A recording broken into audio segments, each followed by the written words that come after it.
so now I'd like to call up this for the evening, Mr. Scott Huennekens. He is our guest of honor tonight, former CEO of Volcano Corp. and now CEO of Verb Surgical. Hey. Welcome, everyone. So now that I've plied you with drink and exactly, food, I definitely feel 10 years older, not 5 years older. Activist shareholders will do that to you. Yeah. So this hotel, you told me tonight, held some special place in your heart. You want to share with the group why? Get them on your side quick. Yeah, no, 27 years, 4 months ago, I got married here. So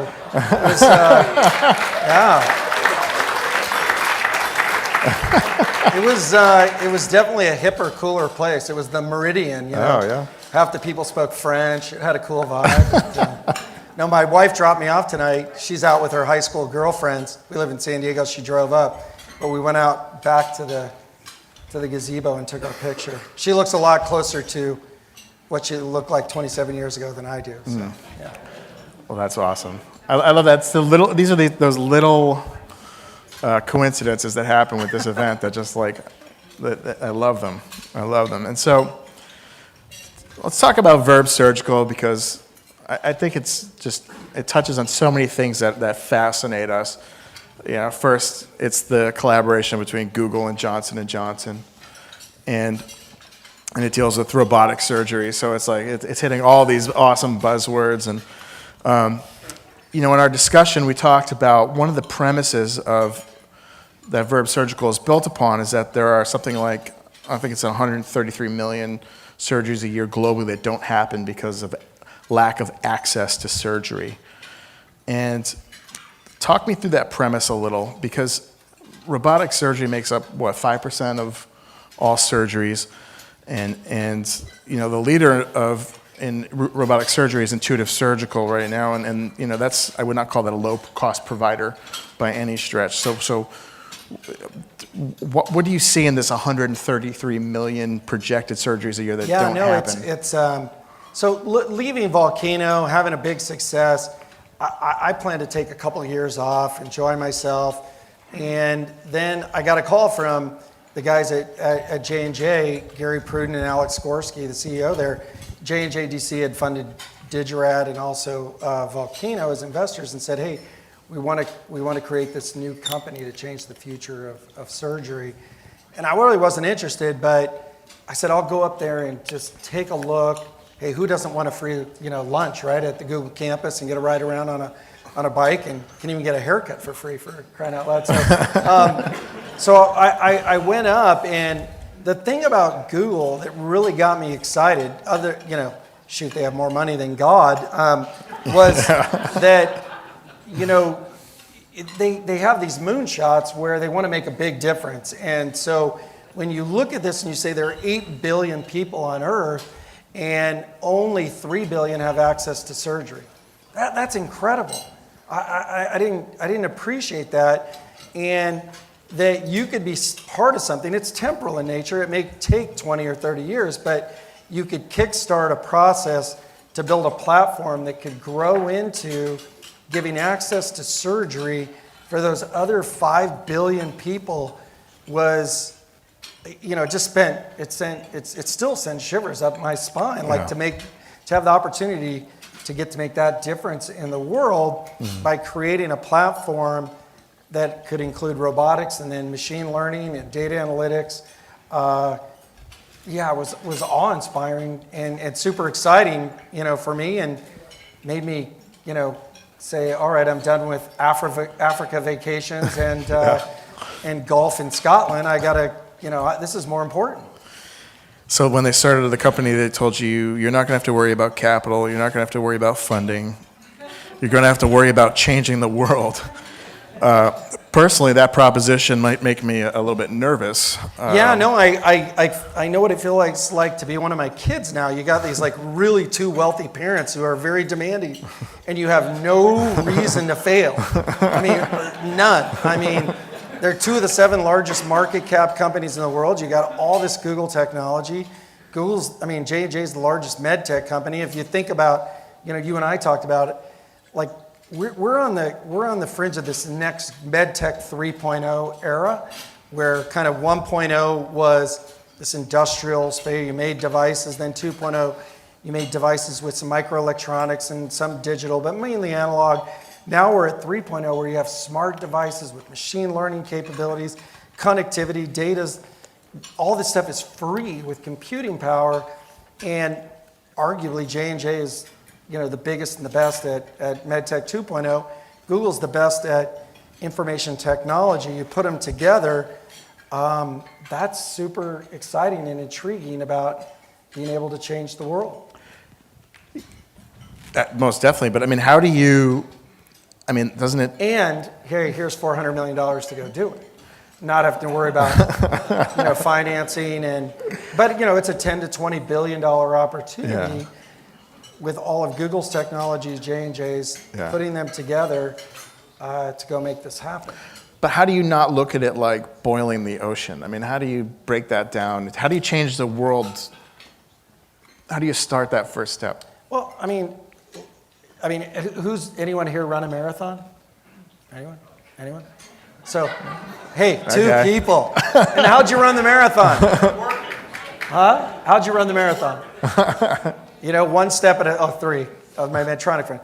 One step at a time, right? You got to train, you got to prepare, and do it. So, similar here. This is something that will take time. There's going to be stages of introductions of products that will have, first generation technology, second generation, third generation, where there's going to be actionable information, then semi-autonomous information, then autonomous capabilities built into a product over time.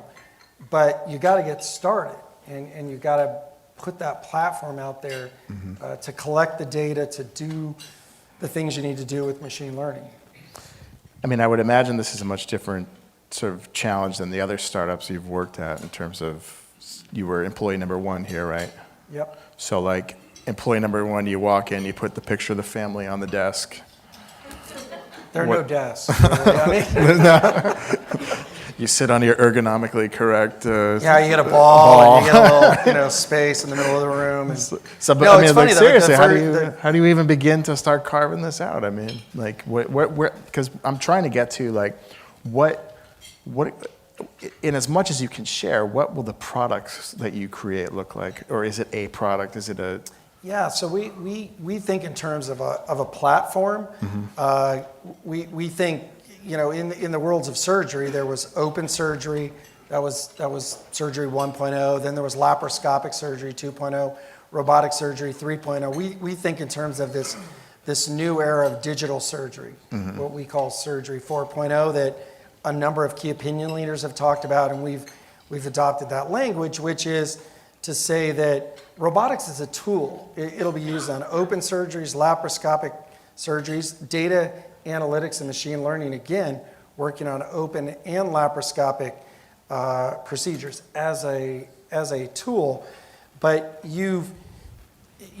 that's again evolutionary as you take place. So the product that we'll have, we're not a robotics company, we're a platform company. There'll be robotics, which are a key element, advanced instrumentation, advanced visualization, data analytics and machine learning. You've heard of things like Google Brain, TensorFlow, DeepMind that beat Go, and connectivity. All of these robots, just like every Google driverless car is connected, and all the data goes up. You have learning that comes back to the device. All of our devices will be connected. But generation 1 is going to have a level of information different from 2 years out, 4 years out, relative to its capability. So there's generational iterative process that's going to go into this. Just like a Tesla car. Every Tesla car. I was at a meeting a couple of months ago, and it's kind of a knock on Google, but the Google guy got up and said, "Hey, over the last 2 or 3 years, we've got 1 million miles on these cars on self-driving." The next speaker was Tesla, and the guy got up and said, "We've got 1 million miles in the last week." The last week. By putting the technology in all of their cars, every car, I have one, it goes up, gets sent back down, They're collecting all that data, which you can have better algorithms. They got more data. It's all about the data, which is incredible relative to a connected platform in learning. And I think that's going to happen across medtech over the next 10 to 15 years, whether it's with Google and things that will happen there, or IBM Watson that Medtronic is working with on their platform. It's all good for patients and what's going to happen around the world. But I mean, Tesla's a car, and that's very tangible. But I mean, sort of what you're talking about, the value prop of Tesla is that it's this sort of group hive thinking automobile that works on the power of the collective. I mean, is that sort of similar to what you're envisioning as a product? I mean, so what we're envisioning as a product is, today I would compare it to a mainframe computer, the Intuitive system. Intuitive, great company, incredible what they've created. I mean, heck, we'd all be super proud. $3 billion in revenue, $27 billion market cap. But like mainframe computers, they had a hard time transitioning to minis, to PCs, to cell phones. And really only one company transitioned from even PCs to phones. That was Apple. Everybody else, it's taken a different company to disrupt and create that new platform. I look at what we're doing, what Medtronic's doing, as moving from mainframes to PCs, where robotics and those platforms will be always there, always on, like a PC on every desktop. Every OR will have one.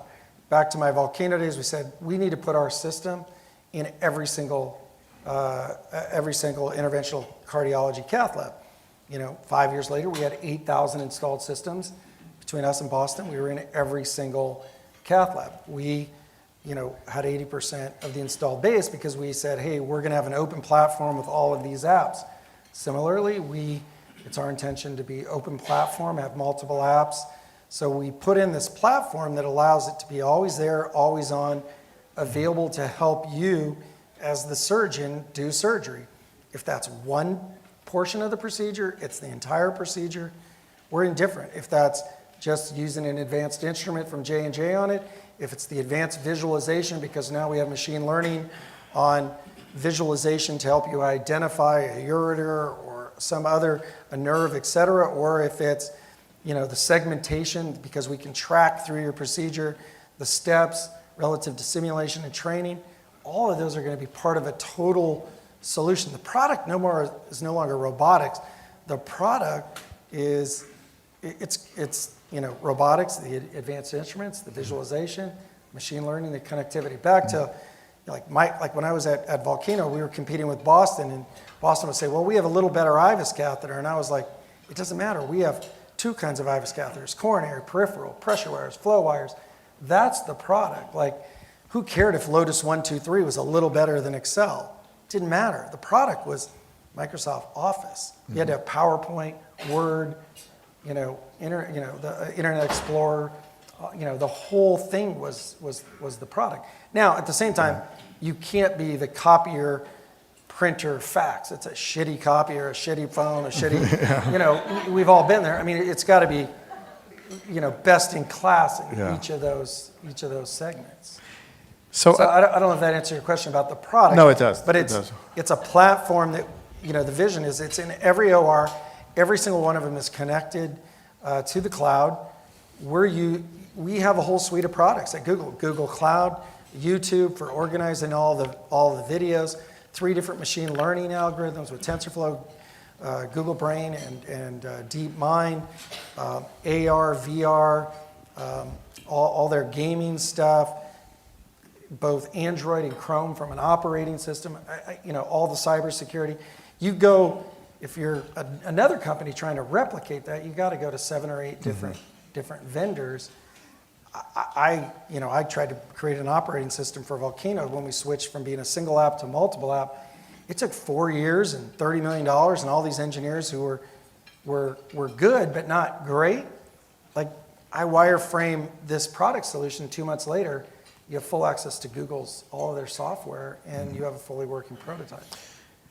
And the business model in terms of how, I assume this is going to still be pretty normal standard business model, or are you looking at something more innovative in the way that Google sort of learned how to, what did you say, they skimmed 2% off the world's economy? Yeah, no, I said, yeah, Google is the most incredible business ever, right? Right. I mean, you have a monopoly on skimming 2 to 3% off of the world economy. I mean, that's pretty good. I mean, right? Pretty good. I mean, Larry Page and Sergey Brin are did well for themselves. Yeah, they're smart guys. Smart guys. But no, I mean,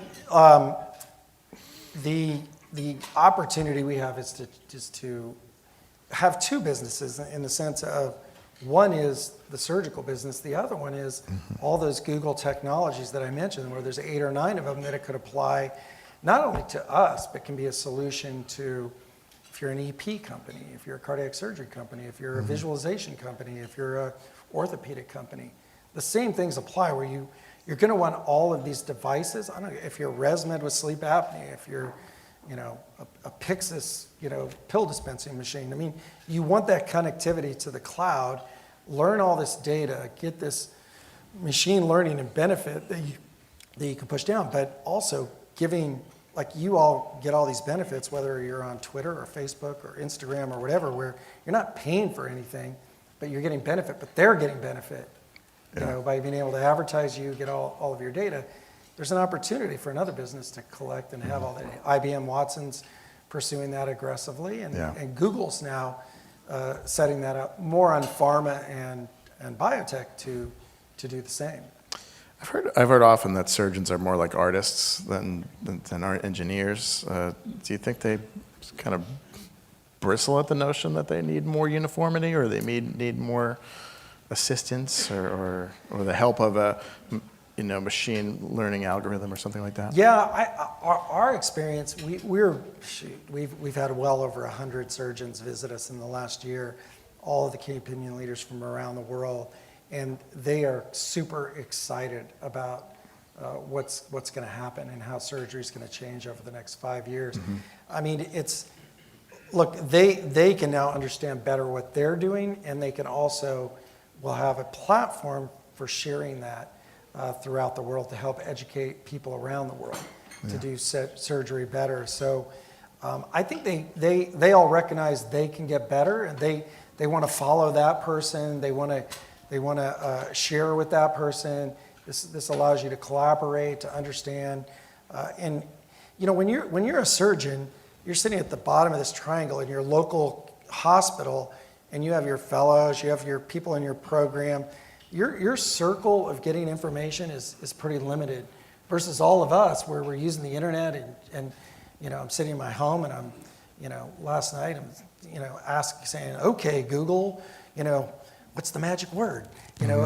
All the different things you can learn and get. The surgeon doesn't have that access in the OR. They can't pull in videos. They can't do pre-procedural planning. They can't simulate the case and do it.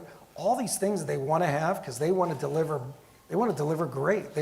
They went into healthcare, they went into being a surgeon to do remarkable things. And so our goal is to give them that actionable information and those tools to be great every single day.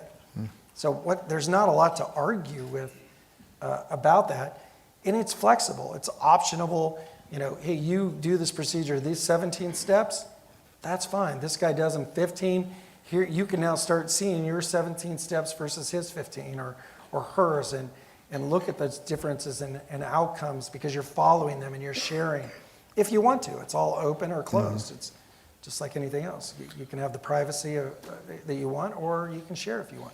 Is this what you mean by like the democratization or democratizing surgery? I read that. Yeah, no, our goal is to democratize surgery. And what we mean by that is again, solving for those 5 billion people that don't have access to surgery. Right.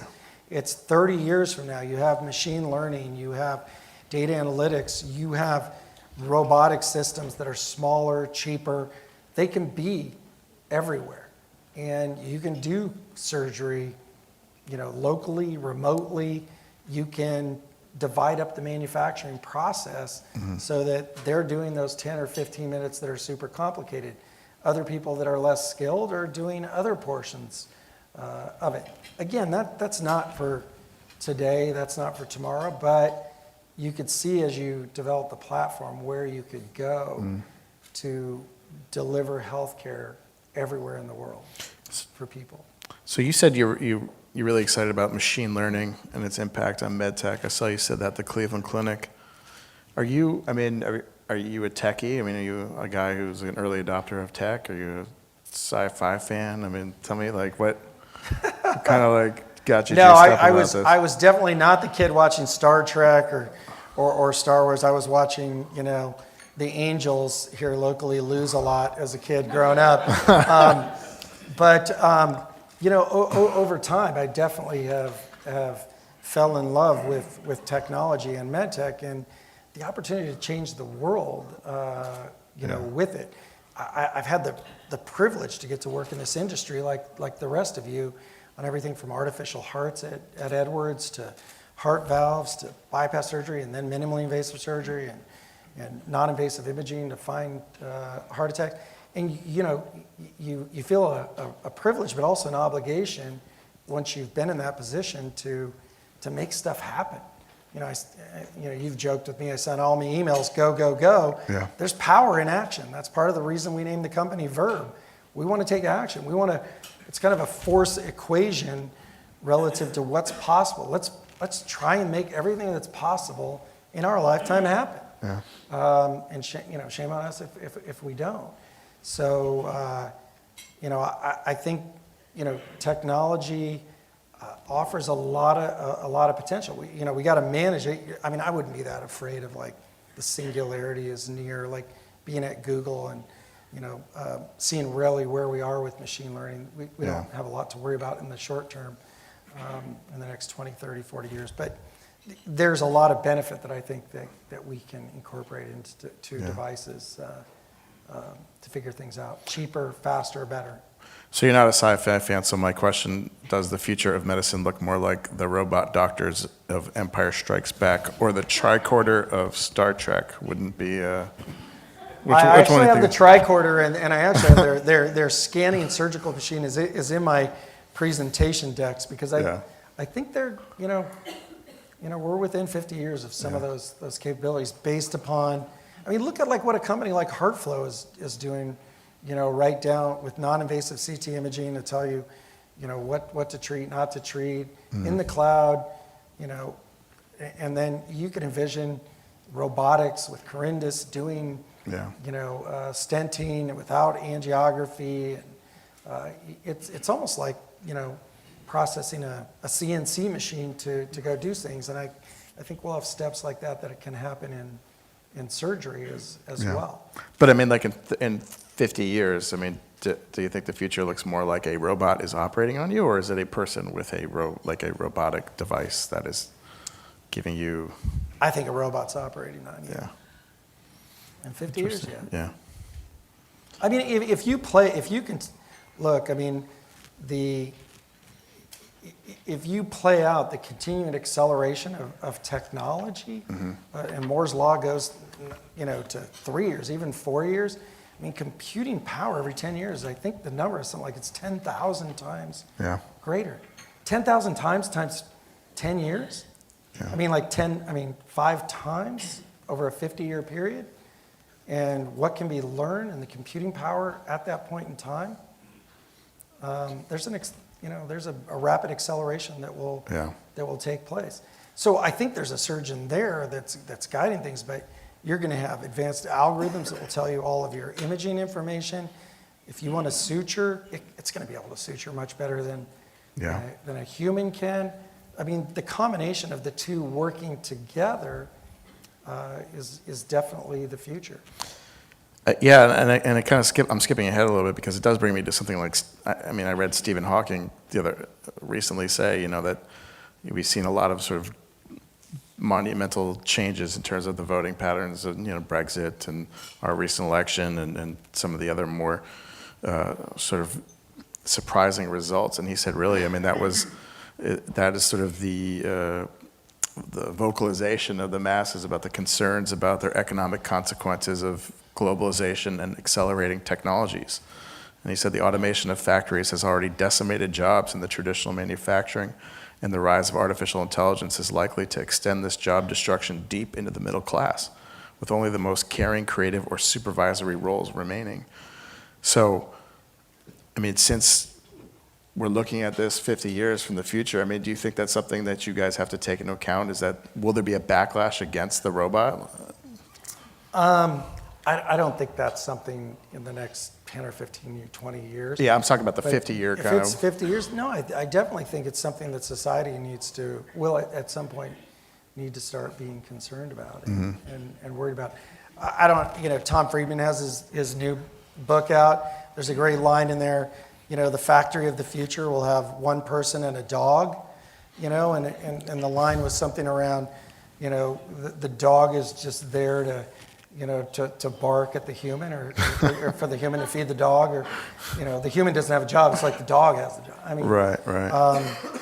yeah, we're headed to places like that. I'm not knowledgeable enough to think about all the implications and the ins and outs. Also in Friedman's book, he's talked about in all these areas where there's been automation, everything from an ATM, to the airline industry, there end up being more jobs than there were before in those industries, because the cost of them becomes so much lower. Yeah. They become accessible to so many more people. So again, it's temporal in nature, where you're going to go through those phases. Hey, maybe the future is we only all have to work 10 hours a week, and there's robots doing all this stuff, and we can have the aristocratic lifestyles of pleasure. I don't know, and leisure. Or like in the Jetsons. Or eat a pill. you can also go to the Terminator, and there's, the people who are controlling the power, and there's 90% of the people who don't, and so that's, All right. So we're hanging out at the beach, working we're 10 hanging on hours the a week, beach, or we're running fodder. away from robots. Those are your choices. I'll choose the beach. Yeah. I kind of just wanted to go there because, we're talking about these very big concepts, but I think it is something that is becoming more, and I don't think people think about the fact that healthcare might be on one of these, but healthcare is an obvious place where robots should, we're going to run out of the amount of caretakers that we have for the aging population. I was watching, a CNN program yesterday, Fareed's show, whatever he always says his name. And, in Japan, I think it's 40% of their population will be over 65 in 20 years. And they don't have enough caregivers. And it's like robots are being developed to help solve that problem. Astro Teller, the Google guy who runs X, he has this great graph where humans can only adapt at this rate. That's kind of the proven adaptation curve, and technology is doing this. And so there's a gap between the technology curve is accelerating too fast versus the humans. And it's not just humans, it's governments as well, right?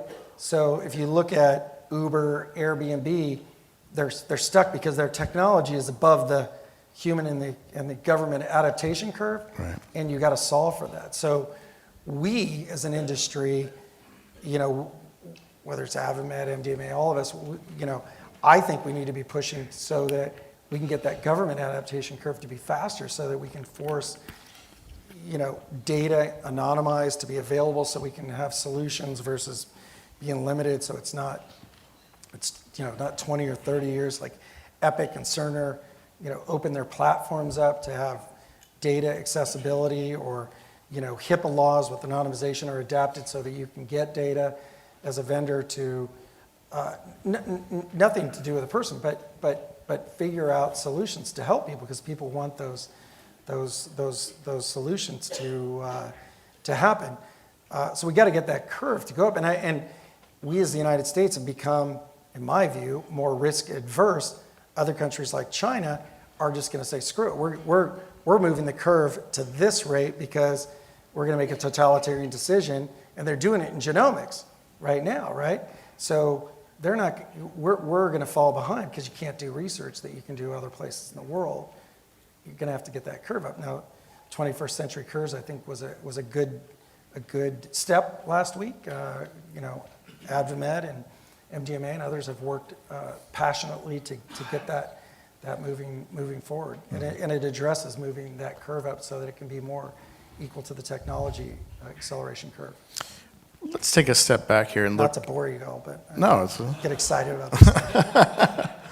I would imagine people are a little more excited about talking to you about your work now that you get to say, I'm running Verb Surgical and I'm doing this Google JNJ thing. I mean, do you find people are more interested in that than say they were in Volcano? Or although Volcano was a really awesome name. Yeah, it was a great name. I mean, who doesn't want to put a catheter in your heart called Volcano? I mean, that was great branding, right? I mean, no one. But hey, when you think of Apple, you don't think of an apple you eat, right? Right. So no, there's definitely a lot more interest. I mean, look, we had a big vision at Volcano, which was to solve heart attacks. Yeah. And we made a lot of progress. We did the first natural history study published in the New England Journal of Medicine, Prospect, 3,000 plus patients. That data is getting used by HeartFlow and Philips and others.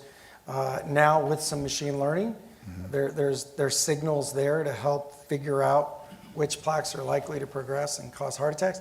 We were the surrogate endpoints on all of the major statin lowering drugs for 10 years that helped get all those approved. So, hey, we made a huge impact.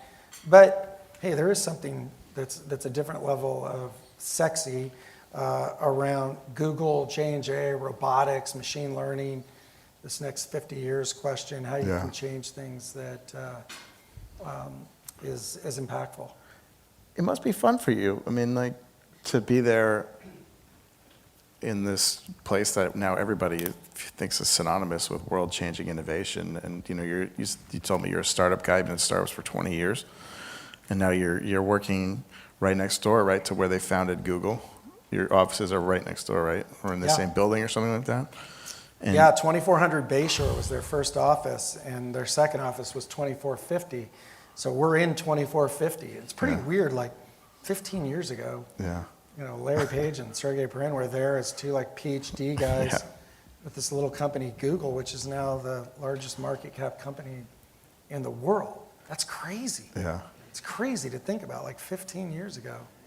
I know. They were, on rollerblades cruising around in there, talking about how they were going to do search better. I mean, they had no idea how big the impact could be. But that's often the case. Like, a lot of you guys are startup people. That's often the case. I mean, you start, you adapt, you change, the vision gets bigger and it becomes bigger. You're in the game and you see things and new opportunities are created by being there and being open to making those changes. I've been involved in 10 startups. 9 out of 10 of those, ended up doing something entirely different than what we really started out to do. But did you start out with that massive idea, though? I mean, you said you started out to stop heart attacks. I mean, that's pretty big. And then we didn't do it. Yeah, you narrowed we still created a company with almost a $2 billion market cap. Yeah. We changed, we adapt. We created color television, for intravascular ultrasound, and won that market. At the same time, we're continuing to progress on the heart attack side of things, and went into pressure and flow, and then into therapies and combining them. I mean, if we were stuck to being a diagnostic for heart attacks and then try and prove it with therapy-wise, we would have died. Yeah. Because we had 3 things: thermography, near-infrared, and virtual histology. None of them had a good enough signal at the time, and/or the time to prove it and then prove the therapy would have been 10 years and $100 million, and we wouldn't have been able to raise the money or make it work. So, I mean, is Google's success replicable, do you think? Their success... Is it replicable? I mean, are you guys out to make another Google, or are you out to just create the best medical device? Look, there's not enough surgery to skim 2% off the world economy. That equation isn't replicable. I mean, that's a once in a lifetime kind of thing. But I think we can have an impact on back to the 133 million people who need surgery who don't have it. Arguably, that has a greater social impact than being able to search for the information. Well, I don't know. The information and knowledge has created so much. It's not fair to make that comparison. They're both very important endeavors. I just wonder, though, is the ecosystem different just because you're there in this really fertile environment? I mean, are you, in terms of your startup, does it feel like a typical startup, or do you feel like, I mean, you're not, because you have a $400 million startup, but I mean, what's the difference between a $25 million startup and a $400 million startup? It's very different. I mean, at Digirad and at Volcano, or CVI, or these other things that I've been involved in, there were no free lunches, no free haircuts, no free laundry. Those things didn't exist. I mean, but I think it's important to recognize that. So I still fly up there on Southwest. I still get the cheapest rental car I can get with, like, if they have the ones with the roll downs versus electric, I'm like, I want that one. Just to set the example of, we're not going to waste money. We're a startup. We need to be focused on what's important. The patient is important. So we draw our organization chart upside down. I'm at the bottom. Patients and physicians are at the top. And that's our focus. Again, back to that word privilege. We have a privilege to get to work in this industry, solve these problems. We don't want to waste capital. And I think, there are a number of these moonshots at Google that have not worked out. We will not be one of them. We're very disciplined, very focused on delivering, and have executed accordingly. And part of that is we've got a team that's done a number of startups before and done them successfully, coupled with an Ethicon that's a world leader in surgical instruments, and Google on the technology. So we kind of have the best of all worlds. No financing risk. It's all 510K products, so there's not regulatory risk. There's not real technology risk. Technology is more temporal, over time and what gets executed, and they're all 510K. So it doesn't have maybe some of the risks that a lot of other startups that I've been involved in that had financing risk, regulatory risk, technical risk, and market adoption risk. That's kind of why I liked it as well. I didn't feel like, when I left Volcano, I said, I will never do a startup from the beginning again. Then, 7 months later, I was employee number one, but it was different. Those 4 risks that I talked about were mitigated to retired. Yeah. I'd imagine that $400 million's tranched, right? I mean, that's not just like an ATM. Like, I would love to look at that balance. I think that would be so cool. Let's go back just to, are there things you did at Volcano that you absolutely don't want to have to experience again? Are there things that you definitely would replicate in terms of maybe moves that you made, or perhaps mistakes that you made that you want to learn from? Yeah, no, I would say Mary Lynn Gaddis is here, who I've worked with at Baxter, Digirad, Volcano, and she's our chief culture officer and doer of all. So, like her big main mission is, we got to replicate the culture we've had at each of these companies, where it's foundational to build great cultures that attract the best people so they can do great things and be happy, in their work environment. So we've done that I was lucky enough to get to work at Baxter at Edwards under Mike Masalem, and he had that culture aspect, and then we did it at Digirad, did it at Volcano. We're doing it at Verb, and then get the best people, have the systems and processes. The other thing, I told you we drew our organization charts upside down. The other thing is we have no policies. We except one, which is do the right thing. So I felt like at a certain point we got too process oriented at Volcano too early. Mm-hmm. You have the entrepreneurial people who say, we got to be able to move fast, make decisions, not have any process. Then you add people and they're like, oh, this place is out of control. There's no process. There's no systems. And the truth is always somewhere in between. But what we've said is we're going to have one policy as long as we can, which is just do the right thing. Right. And we want to hire people who don't want to have any rules, that want to have that freedom. We try and give people responsibility and accountability, keep it that way as long as possible. So that would be what I would take. I don't ever really want to run a public company ever again. Yeah, imagine. You know, you look at things like Howard Root and that guy is, he's just a terrific person who's an entrepreneur, and like everything he went through, you know, is ridiculous. The things like the last few years at Volcano with the threats from government relative to claims and off-label, just because it's a stick-up, you know, to pay money to them, or, you know, having activists and investors. We've got to clean some of that stuff up to allow innovation to happen. So I don't miss that. Don't really want to do that. It's a lot of fun being at this early stage where you can create these inflection points in innovation and value creation, not only economically but clinically. So you grew up in Riverside, California. I did. Real quick, what did you want to do when you grew up? What's that? What did you want to do when you grew up? Get the hell out of Riverside. I mean, come on. Nobody's been there. You've all driven through there. I mean, it's like, you got to be careful. Like I was telling these guys earlier, you got to be careful about places. They go, oh, it's an hour from the mountains. It's an hour from the beach. It's an hour from Palm Springs. I'm like, but you're there. I mean, it's like where the smog goes to die in Southern California. No, but hey, you know, adversity is a great thing. It's the thing I worry the most about with my kids. I joke with them, they have affluenza. You know, it's different growing up. You know, I spent every summer having to go work on my uncle's farms in Iowa and walking beans in little towns. And, you know, after you've seen, well, speaking back about technology, I mean, 1977, Star Wars played in that movie theater in Lamar's, Iowa, every weekend the whole summer. So I think I saw it like 17 times. So, you know, this little town of 4,000 people, but adversity's good, and that's part of the startup thing. Overcoming adversity and making it success is a great thing. But what did you want to be when you grew up? Oh, it's a sad story. I mean, I mean, first, I was a horrible athlete. Look, when I was 16, I was 5'5" and 105 pounds with red hair, and I played the accordion. Not exactly a chick magnet.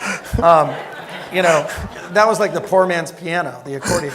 But so when I was 12, I wanted to grow up and be the starting quarterback at USC and the starting point guard at UCLA. Then I found out you couldn't go to both places, and I was like, that really sucks. I was like super disappointed. But you know, that is a serious story. But I also, a single parent family. I grew up in a bad part of Riverside. You know, in the neighborhood I grew up in, 23 kids, 2 went to college, at least 15 went to prison, a couple for murder. My own brother and sister, don't Google too deep into my name, you'll find, you know, prison and drugs and everything. And so I was very focused on getting out and making a difference in the world, and had a bunch of just fantastic mentors at the Y, teachers, sports coaches who showed me a way, you know, to get out. I was fortunate enough to get a full academic scholarship to USC, and you know, I'm full of gratitude for the opportunities, and that fuels a fire in me today to give back and to try and do things for others in the world. And you know, it's something I've tried to impart very strongly in my kids, force them to go back to those neighborhoods and see different things, and I think that has worked. And they're very much into it. My daughter is going to UCLA Law School. She wants, you know, to work for women's rights, and you know, and like my daughter's going to med school, wants to work for, you know, in low income areas to provide health care, and so. And her dad's gonna change the world. Yeah, well, we all change the world, don't we? I mean, that's the great thing. We all have our portion of making that happen. That's what's very cool, exciting about getting up every day. That's awesome. That's very exciting. Well, Scott, thank you so much for this really fascinating discussion, and we'll catch up with you in another couple of years and find out how far along you can run. Thank you. Thank you very much. Appreciate it. Thanks for the invite.